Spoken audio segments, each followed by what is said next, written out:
Drugs फालांगिरि आरो drugs बाहायग्रा लाइमोनफोरनि सानफा एफा बांबोनाया गिख्रंथाव महर लादों चिरांनि बिजनी आरो फानबारि ओनसोलाव। गुबैयै ड्राग्स बाहायग्रा लाइमोनफोरनि बांबोनाया सिन्थायाव खोख्लैदों सांग्रां सुबुंफोरखौ। खाफाल हमनांदों दिथागिरिफोरा। मिथिनाय बायदिब्ला ड्राग्स बाहायग्रा बांसिन लाइमोनफोरा बर' लाइमोनफोर।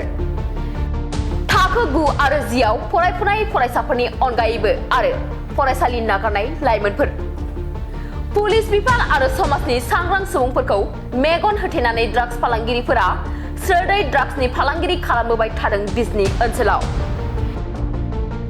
थांनाय रबिबारखालि फिन फानबारि भांनामारिनिफ्राय पुलिसनि अपारेशनाव ड्राग्सजों लोगोसे सासे फालांगिरिखौ हमनो मोनदों।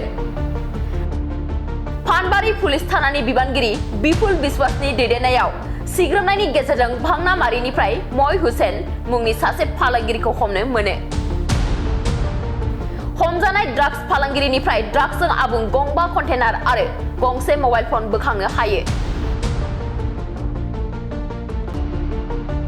हमजानाय ड्राग्सनि लिरथाया 5.99 ग्राम।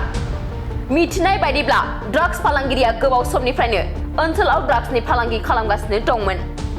साननो गोनाङा बेसोदि ड्राग्स बाहायग्रा लाइमोनफोरनि दिथागिरिफोरा गाव गावनि फिसाखौ फेग्रा मुवा बाहायनायखौ मिथिखासेयावबो माहारियारि आफाद आरो सांग्रां सुबुंफोरा होबथानो नाजायोब्ला बादा होजानो बायो, दाय होजानो बायो।